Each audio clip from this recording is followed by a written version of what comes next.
कोई केस अगर supreme court में लगाना हो या सुप्रीम कोर्ट में हमको हियरिंग के लिए जाना हो या कुछ भी चल रहा हो तो हमको जाना पड़ेगा दिल्ली। क्या हो अगर आपके शहर में सुप्रीम कोर्ट की एक ब्रांच बन जाए, या क्या हो कि आपकी जो स्टेट है उसकी राजधानी में इसकी ब्रांचेस बन जाए तो केस आओ। दूसरा, क्या ब्रांच जो सुप्रीम कोर्ट की ब्रांच है ये बनाना है तो कॉन्स्टिट्यूशन में अमेंडमेंट करना पड़ेगा या फिर प्रेसिडेंट की इससे अनुमति लेनी पड़ेगी। या तीसरी बात है, अगर आप वुमन हैं, SC ST OBC या जो रिलीजन माइनॉरिटीज है और आपको भी सुप्रीम कोर्ट का जज बनने का मौका मिले तो कैसा लगेगा। बात आज हम अपने वीडियो में करने वाले हैं। हे एवरीवन, मेरा नाम है सोना और आप देख रहे हैं बेसिक लॉ विद सोना। तो बात करते हैं एक प्राइवेट मेंबर बिल की। अब ये प्राइवेट मेंबर बिल है, ये कहता है कि जो कॉन्स्टिट्यूशन है उसमें अमेंडमेंट कर दिया जाए। और अमेंडमेंट किस चीज़ का कर दिया जाए? अमेंडमेंट दो चीज़ों को लेके होगा। नंबर एक, सुप्रीम कोर्ट में सोशल डाइवर्सिफिकेशन होना चाहिए। तो किस चीज़ का सोशल डाइवर्सिफिकेशन होना चाहिए?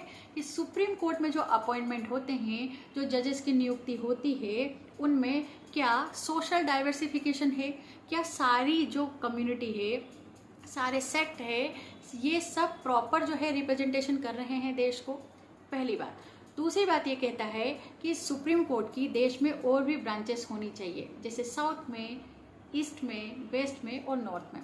तो ये ब्रांचेस होने से लोगों को त्वरित न्याय मिलेगा, स्पीडी जो है जस्टिस मिल जाएगा और लोगों को डायरेक्ट दिल्ली नहीं जाना पड़ेगा। तो क्या कॉन्स्टिट्यूशन में ऐसा प्रोविजन है? आर्टिकल 130 की बात करते हैं कि बिना कॉन्स्टिट्यूशन अमेंड किए भी जो है प्रेसिडेंट और CJI चाहे तो सुप्रीम कोर्ट की अलग अलग ब्रांचेस जो है बना सकते हैं।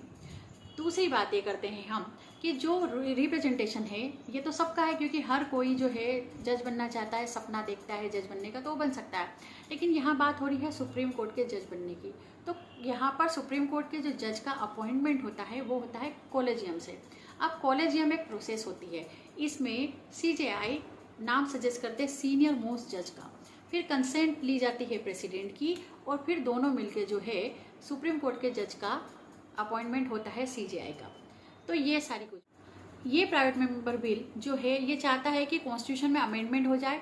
अमेंडमेंट होने के बाद इंश्योर करे social diversification in appointment of higher judiciary, क्योंकि अभी तक जो है प्रॉपर रिप्रेजेंटेशन नहीं हो रहा है कम्युनिटी का, सारे देश की कम्युनिटी। दूसरा ये चाहता है कि SC ST वुमन और उसके बाद रीजनल माइनॉरिटीज़ जो है उनका भी इसमें रिप्रेजेंटेशन नहीं है, तो उनका भी होना चाहिए। अगर करंट सिचुएशन की हम बात करें तो लगभग 20% जो है SC ST OBC है, 10% इसमें वुमन रिप्रेजेंटेशन है, और अगर हम जो है माइनॉरिटीज़ की बात करें तो वो सिर्फ 5% है। तो इनका रिप्रेजेंटेशन प्रॉपर हो जाए, सुप्रीम कोर्ट की ब्रांचेस खुल जाए चारों तरफ, ईस्ट वेस्ट साउथ और नॉर्थ में, तो इससे क्या होगा कि जो न्याय है वो त्वरित मिल जाएगा, नहीं जाना पड़ेगा और सुप्रीम कोर्ट के पास ओवरबर्डन नहीं होगा केस का। तो ये जो दो चीज़ें हैं ये बिल मांग रहा है, क्योंकि सुप्रीम कोर्ट की जो सीट है दिल्ली में ये जो है रेस्ट्रिक्ट करता है, जो है देश के अलग अलग भागों के जो लोग हैं उनको न्याय दिलाने में ये रेस्ट्रिक्ट करता है, क्योंकि ऑब्वियसली जाना दिल्ली ही पड़ेगा। दूसरा, ये बिल जो है बात करता है कि अगर रीजनल ब्रांचेस बन गई तो लोग आसानी से न्याय प्राप्त कर सकते हैं। तो ये चाहता है कि एक ब्रांच कोलकाता में हो, एक ब्रांच चेन्नई में हो, एक ब्रांच न्यू दिल्ली में ऑलरेडी है ही, और उसके बाद एक नॉर्थ ईस्ट में हो जाए। उससे लोगों को जो है न्याय त्वरित मिल जाएगा और लोगों को इधर उधर भटकना भी नहीं पड़ेगा। तो क्या इसके लिए जो है अमेंडमेंट करना जरूरी है कॉन्स्टिट्यूशन में, या बिना अमेंडमेंट किए ही ये सब हो सकता है? तो बात करते हैं आर्टिकल, कुछ कॉन्स्टिट्यूशन के कुछ आर्टिकल है, वो आर्टिकल क्या क्या बोलते हैं। तो सबसे पहले हम आर्टिकल 130 की बात। तो आर्टिकल 130 बात करता है कि जो सीट होगी सुप्रीम कोर्ट की वो दिल्ली में होगी, और जगह भी हो सकती है, लेकिन उसके लिए जो है CJI जैसा भी डिक्लेयर करे, लेकिन प्रायर अप्रूवल उनको लेना पड़ेगा प्रेसिडेंट से। कहने का मतलब ये है कि इसमें अमेंडमेंट करने की बात ही नहीं है, क्योंकि 130 जो आर्टिकल है वो पहले से ही बताता है कि सुप्रीम कोर्ट की जो सीट होगी वो दिल्ली में होगी, और अगर CJI चाहिए तो प्रेसिडेंट के प्रायर अप्रूवल से वो और कहीं भी जो है ब्रांचेस डिक्लेयर कर सकता है। तो पहली बात तो ये हो गई कि अमेंडमेंट नहीं करना पड़ेगा। दूसरी बात करते हैं 124 की, कि सुप्रीम कोर्ट के जो अपॉइंटमेंट होता है वो CJI और प्रेसिडेंट मिल के करते हैं। तो यहाँ पर जो रिप्रेजेंटेशन की बात होती है वो उन्हीं लोगों के लिए कि सुप्रीम कोर्ट में अगर किसी को जज बनना है या सुप्रीम कोर्ट का कोई जज बनता है तो सीनियर मोस्ट जो जज होते हैं वही करते हैं। तो एटलीस्ट उनको जाना तो जो है सबऑर्डिनरी जो कोर्ट है वहीं से जाना पड़ेगा। तो यहाँ पर ये बात हो गई कि 124 पहले से बोलता है कि इस तरह से जो है अपॉइंटमेंट होगा। और सारे आर्टिकल की बात करें तो बात करते हैं 2(1) जैसे उनका अपॉइंटमेंट प्रेसिडेंट के द्वारा होगा, लेकिन कंसल्ट किससे करेंगे? CJI से, गवर्नर से और हाई कोर्ट के चीफ जस्टिस से करेंगे।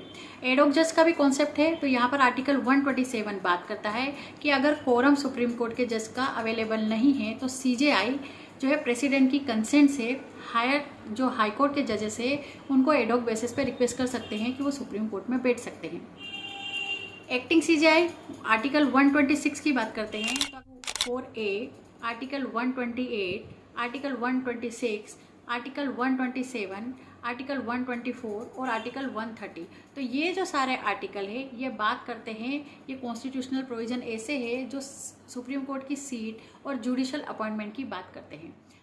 तो कुल मिला के कंक्लूजन ये मिलता है कि हायर जुडिशरी में सोशल डाइवर्सिफिकेशन अगर अप्लाई करना है तो बहुत सारे ड्रॉबैक है, बहुत सारे लेकुना है। जैसे नंबर 1 ट्रांसपेरेंसी, अगर अलग अलग जगहों पे ब्रांचेस हो जाएगी तो ट्रांसपेरेंसी जो है वो ट्रांसपेरेंसी नहीं रहेगी, क्योंकि अलग अलग जजेस, अलग अलग ब्रांचेस अलग अलग जो है डिसीजन दे सकते हैं।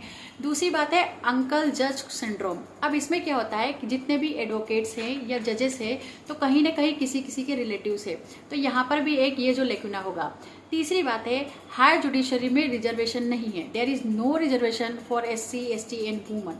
तो ये कुछ लेकुनास है जिससे कि सोशल डाइवर्सिफिकेशन जो है वो लागू करना थोड़ा सा मुश्किल है। लेकिन क्या अमेंडमेंट करके ये चीज़ें हो सकती है? अगर आपको लगता है कि कॉन्स्टिट्यूशन में अमेंडमेंट होना चाहिए, सोशल डाइवर्सिफिकेशन होना चाहिए, आपको भी लगता है कि और ब्रांचेस सुप्रीम कोर्ट की होना चाहिए, तो इन सबके प्रोज एंड कॉन्स है। तो अगर आप इससे सहमत है तो कमेंट में लिखिए यस, और अगर आप इससे सहमत नहीं हैं तो आपके जो भी विचार है वो शालीनता से आप कमेंट बॉक्स में लिख सकते हैं। वीडियो अगर आपको पसंद आता है तो आप शेयर करें, लाइक करें और सब्सक्राइब करना बिल्कुल भी ना भूलें। Thank you so much.